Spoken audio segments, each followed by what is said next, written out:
muito bom ter você aqui. FUVEST, para alguns o vestibular mais difícil do Brasil. Vamos fazer algumas questões da primeira fase da FUVEST, você sabe, 90 questões, objetivos, conhecimentos múltiplos gerais.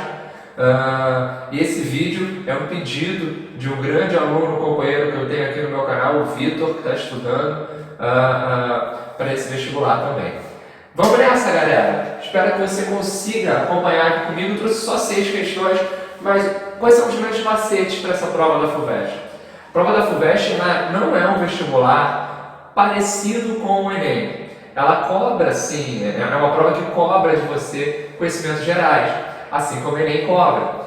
Mas o grande bizu dessa prova é que ela cobra conhecimentos gerais, mas também cobra conhecimentos gerais de forma específica.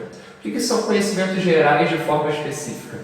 São conhecimentos múltiplos sobre vários assuntos, mas que, apesar do aluno conhecer muitas vezes o contexto daquele fato histórico, ele pode errar a questão porque ela pode ser um pouco mais precisa, mais sucinta, mais direta, específica ali no seu gabarito. Então, gera muita dificuldade para muita gente. Espero que vocês consigam acompanhar tudo isso. Assuntos múltiplos, cai desde a antiguidade até a idade contemporânea. É um vestibular um pouco mais complicado também por isso. É um conjunto muito grande de matérias para você estudar. Mas aqui não tem segredo, a gente tem boa parte desse conteúdo no canal. Infelizmente o tempo não permitiu que a gente tivesse tanto conteúdo assim. Essa prova de 2019, vestibular 2020 da FUVEST, já é agora, no dia 24 de novembro. Eu corri aqui para fazer esse vídeo, estou gravando no feriado aqui na minha cidade. Espero que o barulho não fique tão alto, tá tendo muita festa aqui ao redor, porque sabe como é que é, né, galera? Aproveita o feriado para fazer uma festa, faz uma algazarra grande, mas espero que eu consiga passar para vocês aí. Vou tentar diminuir o som depois, tá tendo uma festa, inclusive, aqui em frente, mas a gente vai junto. Galera, é muito importante a gente entender esse padrão. Então você muitas vezes não percebe se a prova, se a questão é de história, se ela é de geografia, se ela tem até sociologia no meio. Então são bem múltiplas. Você sabe, a FUVEST tem lá a sua lista de livros básicos, você já correu atrás para saber. O que importa aqui agora é que a gente consiga resolver algumas questões. Eu vou te provar com questões de diversos anos um grande ponto. A prova é um pouco mais complicada do que os vestibulares que a gente conhece, como o Enem, por exemplo. Mas ela não é uma prova impossível de ser feita.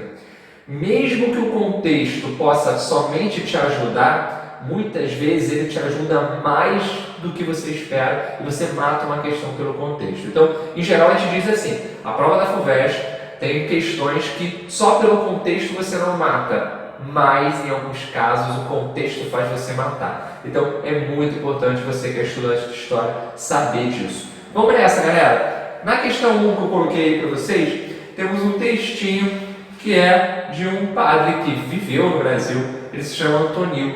Muito importante, uma fonte muito forte ali do século XVIII, principalmente para falar sobre a sociedade, sobre a economia baseada no açúcar. A gente no Brasil tem o costume, tudo isso já caiu por terra, mas ainda resta esse costume nos livros didáticos de trabalharem com a ideia de ciclos, né? Deixa eu pegar minha caneta aqui para te dar uma ajuda. O que são essas ideias de ciclos, gente? Então a gente tem os ciclos. Ciclo, primeiro dá a ideia de começo, meio e fim. Eu não gosto de trabalhar com ciclo, tudo isso foi caindo por terra ao longo dos anos. Mas o que seriam os ciclos? Nós teríamos o ciclo, primeiro, do açúcar, como grande base. Nós teríamos o ciclo, muito importante, o ciclo do ouro. E nós teríamos mais tarde, já pós-independência, o ciclo do café. Beleza? Isso é bem interessante. Mas, professor, peraí, o pau-brasil antes, será que só tinham esses produtos? O que significa ciclo? Ciclo, a melhor definição para ciclo seria auge. Ciclo, na nomenclatura normal, fora da história, seria uma coisa que tem começo, meio e fim. O ciclo da vida, por exemplo, começo e fim, você nasce, cresce, se reproduz e morre, aquela coisa bem básica. Tudo isso cai por terra, porque apesar do açúcar ter alcançado seu auge durante os séculos XVI e XVII, ele não deixou de ser importante nos séculos seguintes e é importante até hoje. Mesma coisa com o ouro, mesma coisa com o café. Apesar do ouro ser finito, a capacidade do homem de conseguir extrair ouro do território é muito reduzida hoje, ou seja, o gasto financeiro é muito grande para se tirar o ouro, mais do que foi naquela época, principalmente porque o nosso ouro era primeiramente aluvião, era aquele ouro na beira do rio, que era fácil para se alcançar. O ouro ainda é extraído em grande parte do território brasileiro e o café ainda é a grande base da nossa produção. Beleza? Então, os ciclos não quer dizer que, por exemplo, o açúcar só esteve sendo produzido no Brasil no século XVI e XVII. O ouro não foi só no XVIII, o café não foi só no XIX.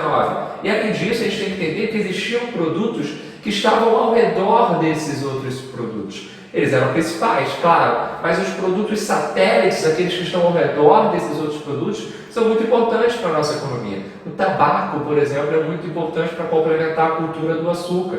A cultura do algodão também é muito importante. A pecuária está ligada diretamente ao açúcar.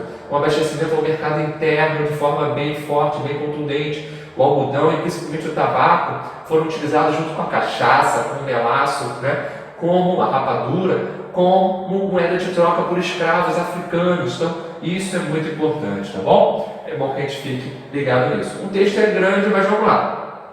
Se o açúcar do Brasil o tem dado a conhecer a todos os reinos e províncias da Europa, o tabaco tem feito muito afamado em todas as 4 partes do mundo, em as quais hoje tanto se deseja com tanta diligência e por qualquer via se procura. Há pouco mais de 100 anos que esta folha se começou a plantar e beneficiar na Bahia. E, desta sorte, uma folha antes desprezada e quase desconhecida tem dado e dá atualmente grandes cabedais aos moradores do Brasil e incríveis emolumentos aos erários dos príncipes, ou seja, dinheiro demais. Está aí o texto do Antonio. O texto acima, escrito por um padre italiano em 1711, revela que o ciclo econômico do tabaco, que foi anterior ao do ouro, sucedeu o da cana-de-açúcar. Ou seja, está dizendo a ideia de ciclo. Gente, não sucede, não vem depois. A grande verdade é que enquanto se está produzindo açúcar, o tabaco também está gerando dinheiro para os cofres portugueses. Então não. B. Todo o rendimento do tabaco, a exemplo do que ocorria com outros produtos, era direcionado à metrópole? Não, gente. Grande parte do açúcar, por exemplo, ele gerava lucros para a metrópole. Só que nem só para a metrópole. Um pouco desse dinheiro que era gerado pelo açúcar, pelo tabaco, inclusive pelo algodão, as drogas do sertão, mais tarde lá no seio amazônico, eles vão movimentar a economia colonial e vão ajudar a criar uma espécie de plutocracia. Seria uma espécie de sujeitos com grande poder econômico que vão passar, inclusive, a ter um grande poder de decisão política nas instâncias locais. Não é à toa que são os homens bons, esses caras que têm poder local, que vão controlar as câmaras municipais. Isso é muito importante. Beleza? C. Não se pode exagerar quanto à lucratividade propiciada pela cana-de-açúcar, já que a do tabaco, desde o seu início, era maior. Não, nada foi maior durante o auge do açúcar, nada foi mais forte durante o século XVI e XVII do que a cana-de-açúcar. Beleza? D. Os europeus naquele ano já conheciam plenamente o potencial econômico de suas colônias americanas. Ainda não se conhecia plenamente. O ano que você está falando é 1711. Você ainda não tinha conhecimento pleno do que é aquilo ali. Até porque o conhecimento sobre o território brasileiro foi paulatino, foi vagaroso, beleza? Gabarito letra E, provavelmente, vamos ver. A economia colonial foi marcada pela simultaneidade de produtos, cuja lucratividade se relacionava com a sua inserção em mercados internacionais. Perfeito. Ou seja, vários produtos foram produzidos aqui no Brasil, extraídos aqui do Brasil também. E a sua lucratividade vai depender do mercado internacional. Como o mercado internacional tinha uma grande aceitação, um grande pedido pelo açúcar, o açúcar se destaca. Além disso, cabe aí um grande solo para o plantio, a interferência holandesa ajudando os portugueses, no refino, no transporte, no financiamento, na distribuição. Uma outra coisa também importante, a experiência anterior dos portugueses nesse cultivo da cana, o açúcar acaba se destacando. Mas sem dúvida nenhuma, a coisa mais importante nesse processo de produção de produtos aqui no Brasil é o mercado internacional. O mercado internacional mandava. Lembrando que pelo Pacto Colonial a gente tem o exclusivismo comercial como base. Se o exclusivismo comercial era a base, então, meu amigo, você pode ter certeza que a gente só poderia, enquanto colônia, produzir aquilo que a metrópole quisesse. E quem manda é o mercado internacional, é o mercado dessa metrópole. Beleza? Então foi aí, galera. Bom, galera, questão 2 agora na área. 1980, década perdida. É até um preconceito falar isso com a década de 80. 1980. O que acontece? Esse termo, década perdida, não surge no Brasil, surge no México. E ele acaba se espalhando para a América Latina toda de uma forma bem geral, porque era um momento em que, politicamente, economicamente, socialmente, a América Latina não vinha bem. Não culturalmente, tinha explosão de grandes traços culturais importantes na América Latina e no Brasil especificamente, mas o desemprego era alto, a fome era alta, a pobreza se expandia, a mortalidade infantil muito grande, um impacto muito grande na nossa indústria que ficou bem reduzida. Temos também que dizer de forma bem forte a nossa dívida externa, nosso PIB tendo uma recaída, a nossa inflação na década de 80 alcançando mais de 1000% ao ano. Então isso era muito forte, isso era muito impactante. Muita gente concorda com essa ideia de década perdida por conta desses parâmetros. Politicamente, a gente está na fase de reabertura política. A gente está passando desde 79 por uma grande reabertura a partir do governo Figueiredo, ele que vai fazer a transição até a democracia, que vai vir de fato com a escolha por um colegiado, a escolha pelo Congresso por Tancredo Neves para ser o nosso novo presidente. Tancredo acaba não assumindo por questões de saúde, o Sarney fica, logo em seguida o Tancredo morre, Sarney se torna o novo presidente do Brasil. Até a eleição direta, a primeira eleição direta pós-ditadura, que vai ter um segundo turno bem controverso, Collor contra Lula, uma eleição muito dura, o Collor eleito. Galera, nessa transição democrática, a gente está vendo ali desde o finalzinho da década de 70 e o início da década de 80, o surgimento de grandes movimentos sociais, o aprimoramento, o fortalecimento de partidos políticos, o fortalecimento de movimentos sociais, lideranças importantes como a do Lula, que está ali desde meados da década de 70 aparecendo. Você tem o PMDB, você tem a Arena mudando de nome, o PT está surgindo, o MST está surgindo, que é o tema dessa questão, essa questão 2. Então, muitas mudanças bem efetivas na nossa história, a gente não pode deixar isso passar batido. É importante que a gente tenha essa visão toda. Em 84 tem a emenda Dante de Oliveira, o pedido para a nossa grande e maravilhosa eleição direta, que não vem, acaba direta já, acaba levando muita gente para as ruas, mas acaba não sendo atendido esse pedido. A gente ainda tem que assistir uma eleição indireta para o novo presidente. O Tancredo morre, inclusive, não dá para ele assumir, embora até a gente tivesse esperança que ele fosse ser um ótimo presidente. Então, importante disso tudo é um momento de caos econômico que o Brasil vive, uma grande inflação. Só para você ter ideia, em um período de 10 anos, entre 84 e 94, a gente tem uma mudança constante de moedas. A gente passa para o governo Sarney, a moeda era o cruzeiro, aí depois virou cruzado, depois cruzado novo, depois voltou a ser cruzeiro, depois cruzeiro real, depois real. Ou seja, uma grande complicação as mudanças de moeda, porque são vários planos sendo colocados em prática, né? O plano cruzado novo, o plano Bresser, o plano Verão. Temos depois o plano Collor 1, o plano Collor 2, o plano real, que aí sim estabelece o real, essa unidade, essa nova moeda. O real vai ser estabelecido em 94, está fazendo aniversário esse ano. É importante você ficar ligado para essa provinha que você vai fazer nesse final de semana. Beleza, galera? Então vamos falar aqui especificamente sobre a questão 2, MST. O Movimento dos Trabalhadores Rurais Sem Terra, MST, foi criado em 1984, inserido em um contexto de... Galera, lembrando, a Constituição de 88 é um grande marco nas lutas pela reforma agrária no Brasil.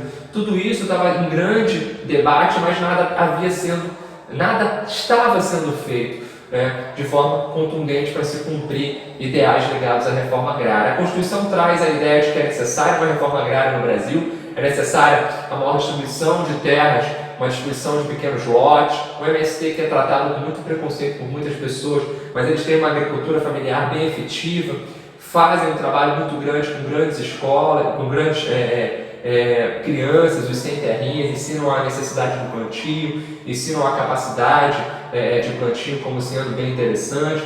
Tudo é bem legal, é um movimento social. Eu gosto muito dos movimentos sociais, é uma forma de chamar o povo a participar um pouco mais da política, num sistema tão representativo que a gente tem. O nosso sistema é cada vez menos participativo.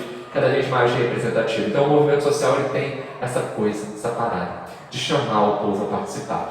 A Constituição de 88 é muito forte, porque ela traz uma defesa da igualdade racial, ela traz uma defesa de justiça social, combate à pobreza, traz a defesa dos indígenas, traz a defesa das mulheres. É uma Constituição muito legal. A década de 80 também vai ver um grande avanço, por exemplo, no que diz respeito à defesa das mulheres, quando a gente tem a inauguração da primeira delegacia para a mulher. Isso é muito marcante também, uma interpretação de que é necessário que a mulher seja olhada de forma diferente, com maiores direitos, elas que representam uma minoria, não em quantidade, uma minoria social em representação. Bem legal isso aqui, galera. Então, de 1980 para 2019, o que mudou? Pouca coisa, será? Vamos ver aqui nessa questãozinha um pouquinho sobre o MST. Quer saber o período, o contexto em que ele está inserido?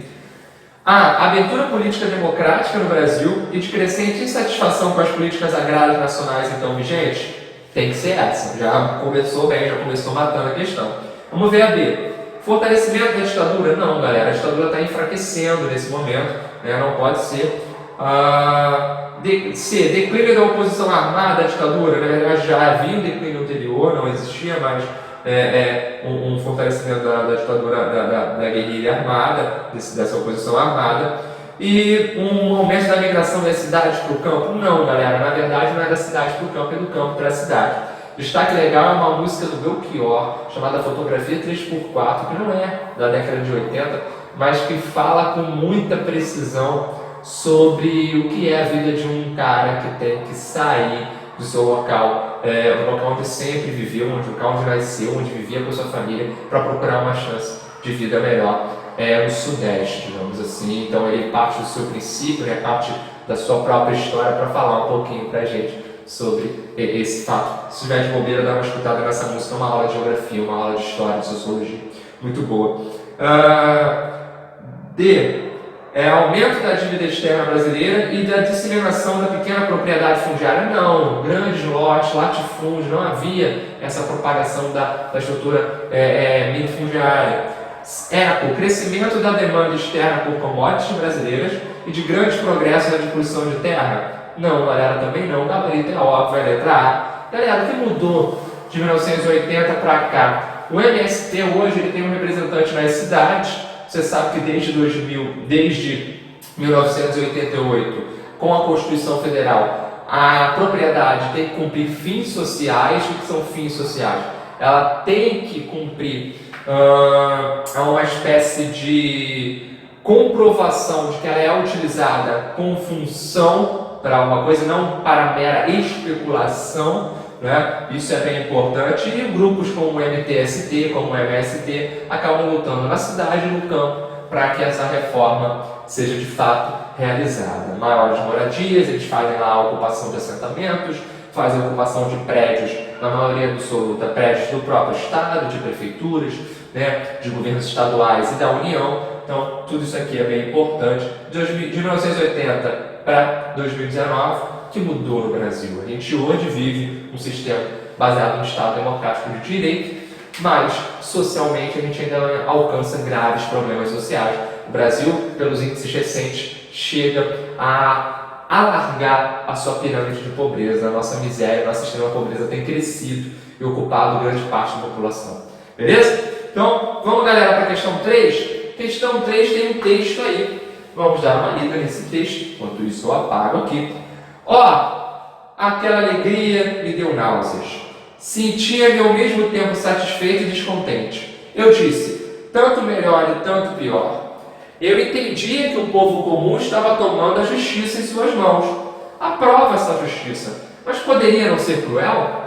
Castigos de todos os tipos, arrastamentos e esquartejamentos, tortura, a roda, o cavalete, a fogueira, verdugos proliferando por toda parte, trouxeram tanto prejuízo aos nossos costumes.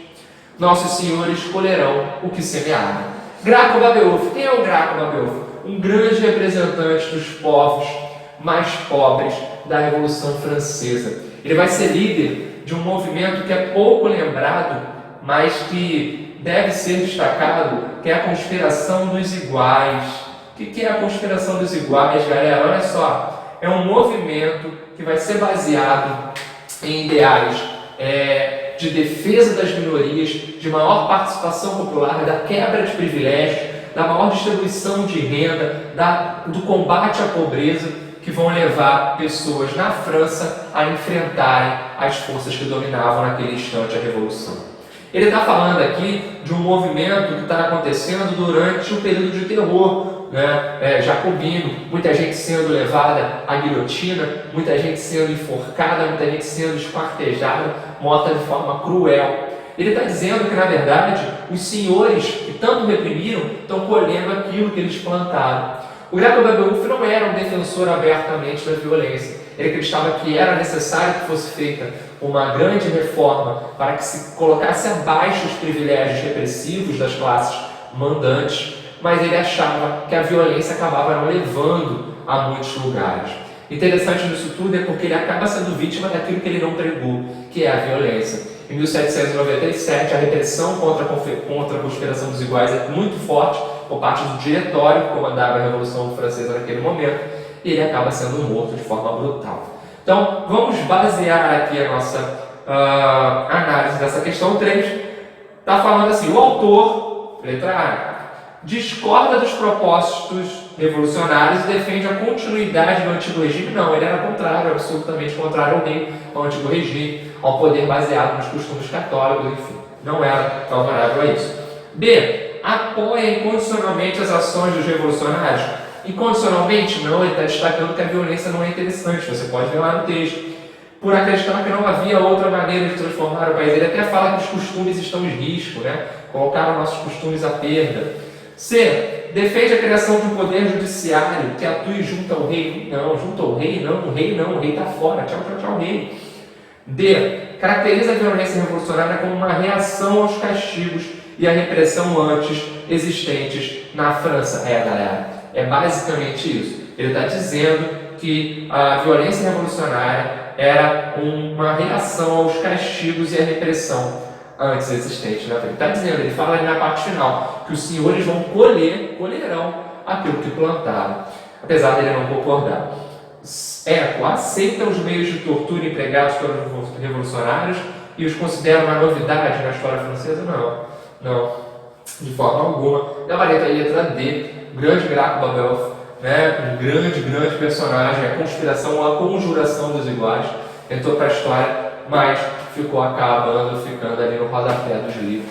Então é bom que a gente destaque. Interessante a FUVEST trazer uma questão com o Graco Babeuf. Eu lembro que lá por volta de 2007, 2006, caiu uma questão desse tipo no vestibular da UFRJ. A UFRJ, quando tinha o vestibular e não era integrado, era parecido com o que é o da USP, né? Eram vários dias de prova, tinha a primeira fase, segunda fase, dia 1, dia 2, mas naquela época caiu a conspiração dos iguais e muita gente ficou perdido, doido com o que era a conspiração dos iguais. Legal demais. 4. A economia, voltamos para a história do Brasil. Então a gente veio 2 de Brasil, uma de geral e voltamos para o Brasil. Vamos lá, voltamos para a história do Brasil. A economia das possessões coloniais portuguesas na América foi marcada por mercadorias que, uma vez exportadas para outras regiões do mundo, podiam alcançar alto valor e garantir aos envolvidos em seu comércio grandes lucros. Além do açúcar explorado desde meados do século XVI e do ouro, extraído regularmente desde fins do XVII, merece destaque como elementos de exportação presentes nesta economia. Galera, além do ouro, além do açúcar, destaques ali no processo, no montante de exportações do Brasil, a gente já falou, o algodão, as drogas do sertão também é importante, o tabaco, alguns produtos, não todos, né, derivados da pecuária. Professor, mas você não falou que a pecuária era para o mercado interno? Sim, gente. A pecuária atendia maciçamente, majoritariamente, o mercado interno. Mas isso não quer dizer que ela não tivesse também entrado o quê? Para a exportação. Cuidado na história com a palavra todo, somente, exclusivamente, porque dá a ideia de que, olha, pecuária somente, totalmente, exclusivamente atendeu o mercado interno. Isso não é uma verdade. Majoritariamente foi, primordialmente, fundamentalmente foi o mercado interno. Mas alguns dos seus derivados foram sim vendidos e ajudaram a criar cada vez mais Por exemplo, o açúcar. Já retomo essa ideia. O açúcar é maciçamente exportado, mas o coco ficou por aqui nessa riqueza. Isso ajudou a criar o que a gente chama, os historiadores chamam de plutocracia no Brasil. Uma pequena elite, muito forte economicamente, que vai ter poder de decisão local, principalmente. Não é à toa que quem comanda as câmaras municipais são os homens bons, grandes proprietários de terra, de gado, grandes proprietários de engenhos, de escravos. Eles comandam esse poder local das câmaras municipais. Vamos ler. Quer saber aí os destaques também, além do ouro e do açúcar? Tabaco, algodão e derivados da pecuária? Já matou. Vamos ver só as outras, mas é letra A. B. Ferro, sal e tecidos? Não, o Brasil nem tinha passado por nada industrial, ferro, tecido, não. C. Escravos indígenas, arroz e diamante? Onde tu ouviu isso? Não. D. Animais exóticos? Sim, animais exóticos foram bem exportados, né? Cacau e embarcações? Não, o cacau vai ter uma grande figuração na nossa história. Vai aparecer de forma legal na nossa história, mas até rápida, repentina e acaba rápido por conta da concorrência na África durante a Primeira República. Vai ser bem interessante. Drogas do sertão, sim. Frutos do mar e cordoaria? Não, galera. Também não. Gabarito é letra A. Letra A de amor, 4 gabaritada para você. Vamos agora à questão 5, as chamadas revoluções inglesas transcorridas entre 1640 e 1688 tiveram como resultados imediatos. Agora eu vou ficar contente. Vou botar meu celular aqui para te explicar melhor. Essa aula eu não dei aqui ainda no canal. Galera, revoluções inglesas. Primeira Revolução Puritana em 1640, depois a Revolução Gloriosa em 1688.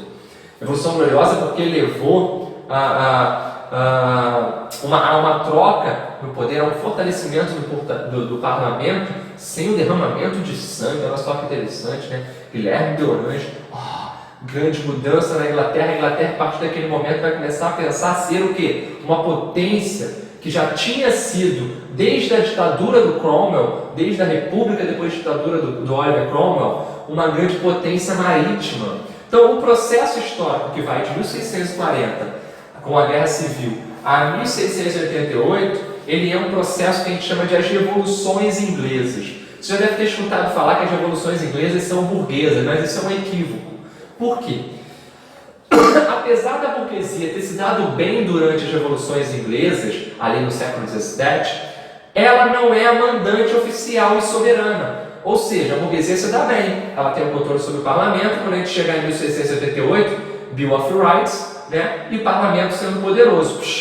Palmas, beleza, Carta dos Direitos, palmas para a burguesia, muita força. Mas a burguesia não está sozinha nessa, a nobreza também se dá bem. Então, perdão, só para você ter ideia, burguesia ganha muita força com as revoluções inglesas, mas não está sozinha na parada. Eu não posso dizer que a revolução foi burguesa. Por quê? A revolução burguesa é uma revolução onde a burguesia ganha um protagonismo total, né? Ganha todo o caráter de controle da burguesia. Revolução americana, Revolução francesa foi assim. Já na inglesa, ela ganhou força, mas ela não está soberana. O rei ainda existe. O parlamento é forte, sim, não pode passar qualquer coisa sem o parlamento, imposto sempre não pode. Então, o parlamento é decisivo, mas ainda não está soberana essa burguesia.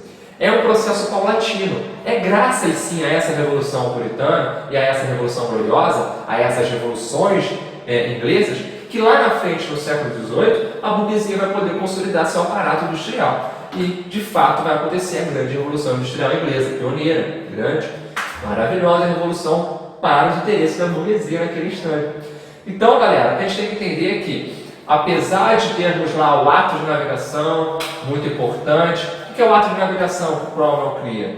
1650 para 1651 é definido que só entra e sai produtos da Inglaterra com o navio inglês. Olha que maravilha! É um beijinho no ombro e um tapa na cara do holandês. Porque a Holanda tinha um apoio logístico, uma frota bem interessante para fazer isso. Agora a marinha inglesa vai se destacar, a maior do mundo, ninguém chega perto. Pum! Explodiu, já era. Agora, uma coisa bem interessante.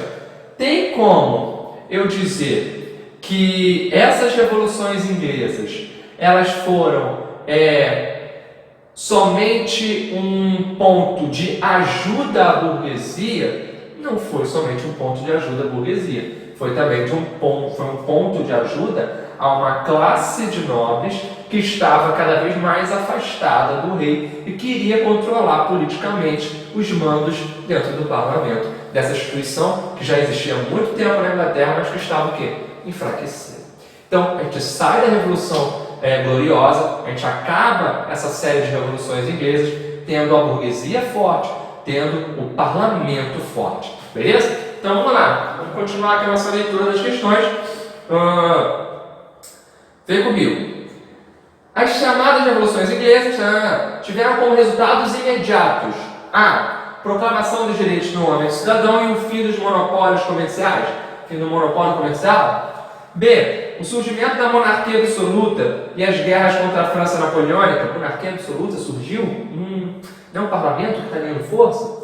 C. Reconhecimento do catolicismo como religião oficial. Uma das revoluções é puritana. Calma.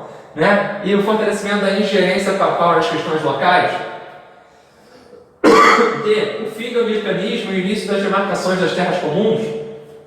Galera, o anglicanismo vai acabar? Será? Eco. O fortalecimento do parlamento e o aumento no governo da influência dos grupos ligados às atividades comerciais. O fortalecimento do parlamento, sim. O que é o aumento da influência dos grupos ligados às atividades comerciais? É o aumento da influência da burguesia. É isso, é gabarito. Letra E. Letra E. Claro, direto. Todas as outras têm pelo menos um ponto de erro. Gabarito é E. Quer dizer, com a Revolução Gloriosa, as revoluções inglesas, a gente tem, de forma bem direta, a burguesia ganhando mais força nos seus interesses e o parlamento sendo extremamente forte. Beleza? Saímos dessa de estado geral, de história geral, e vamos para uma que fala sobre o estado de compromisso no Brasil. Questão 6, falando sobre a Era Vargas. Galera, vem comigo aqui rapidão. Você que é um estudante bem afiado, eu espero até esse ano já ter a Era Vargas bem definida. A Era Vargas. Qual é a grande característica que a gente pode destacar aqui para Vargas?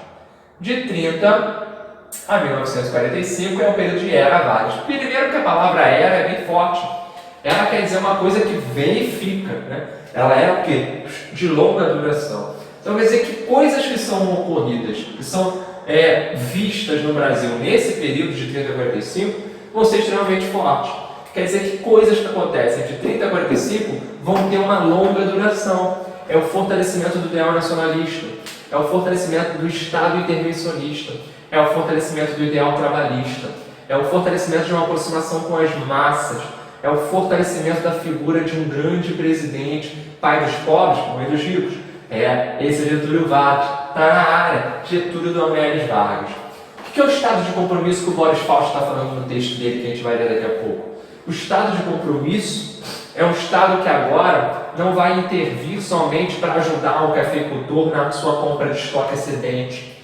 Não é um estado que vai interferir nos estados, né? Não é um estado com E maiúsculo que vai influenciar nos estados com E minúsculo, só dando dinheiro, verba e ajudando numa eleição ou outra coisa. É um estado que vai centralizar seu poder. Figura simbólica de Getúlio Vargas é a queimada que ele faz nas bandeiras dos estados quando ele chega ao poder. Ele está dizendo que agora o ideal da nação é um só, olhar para frente, liderado por um grande guia, e está lá, Getúlio Vargas. Gente, esse ideal nacionalista de intervenção, de participação, vai ser muito forte durante esse período. Vai cobrar caro ao Vargas tudo isso. Se você for perceber, durante um período que a gente chama de hiato democrático, entre 45 e 64, que é um período entre duas ditaduras, a gente sai da ditadura de Vargas, que é o Estado Novo, de 37 a 45, e entra na ditadura com o golpe de 64, esse período entre 45 e 64, os presidentes que ousaram bater de frente com os aspectos liberais na parte econômica, eles caíram, eles não completaram seus mandatos. O Vargas se suicida, o Jânio Quadros é obrigado a renunciar, tenta inclusive fazer uma manobra para ficar um pouco mais, mas não consegue. Mesma coisa com o João Goulart, quase não deixam o JK entrar, graças ao golpe preventivo do Teixeira Lott, isso é permitido. Então, gente, é um momento muito conturbado. Então, a ideia entre participação do Estado e a ideia de um Estado mais liberal, sem intervenção, é conflituosa, principalmente entre 45 1864. O Vargas vai pagar com sua própria vida, porque, de forma bem interessante, ele afasta o Brasil dos interesses do capital norte-americano. A gente vai ver isso com bastante força também. Espero poder falar aqui com vocês, tá bom? A Petrobras é um marco importante, claro, 53, o petróleo é nosso, a lei de remessas de lucros, enfim. Vamos nessa, galera! O estado de compromisso, expressão do reajuste nas relações internas das classes dominantes, corresponde, por outro lado, a uma nova forma do Estado, que se caracteriza pela maior centralização, o intervencionismo ampliado e não restrito apenas à área do café. O estabelecimento de uma certa racionalização no uso de algumas fontes fundamentais de riqueza pelo capitalismo internacional. Ou seja, o capitalismo internacional vai sentir um pouco a ideia de um Estado que não é mais tão aberto a eles e para aquilo que eles querem. É um Estado mais fechado, apesar de não ser totalmente fechado, né? Segundo o texto, o estado de compromisso correspondeu no Brasil do período posterior a 30 a retomada do comando político pela elite cafeicultora. Retomada não, depois de 30 eles estão saindo. Ao primeiro momento de intervenção governamental na economia, não foi o primeiro momento. Várias vezes antes a economia tinha visto o Estado se intrometendo e ajudando, né? Você vê, por exemplo, lá no convênio de Taubaté, a compra dos estoques excedentes que eu falei. C. A reorientação da política econômica com maior presença do Estado na economia. Perfeito, já chegou bonito, já chegou rasgando, é C de gabarito. D. Ao esforço de eliminar os problemas sociais internos gerados pelo capitalismo internacional. Esforço de eliminar os problemas? Não. Eco. A ampla democratização das relações políticas, trabalhistas e sociais. Ampla democratização? Não, até porque o Brasil cai em 37 numa ditadura muito fechada com Getúlio Vargas. Galera, gabarito é C, justamente por isso que eu falei, uma maior intervenção. Enfim. Espero que você tenha gostado. A gente, infelizmente, não tem tempo para ficar falando de muita coisa por aqui. Eu espero poder falar sobre o Vargas já para a sua segunda fase, para que você vá para ela muito bem. Um abraço especial novamente ao Vitor, que foi quem mais incentivou aqui a criação desse vídeo falando sobre a FUVEST. Pretendo falar um pouquinho sobre a Estadual da Bahia também, no vestibular que vai ser em dezembro desse ano. Então, você que vai fazer a FUVEST nesse final de semana, né, a FUVEST 2020, se preparando para entrar na USP, uma grande universidade, espero que você vá com calma, tranquilidade, leia bem o contexto das questões. Apesar de ser uma prova difícil, você com certeza consegue matar algumas questões lendo o contexto. Até mesmo o texto ali te ajuda numa interpretação bacana. Valeu, galera? Grande abraço, curte aí para dar uma moral no canal, compartilha com os amigos que me ajudam bastante. Tamo junto, valeu!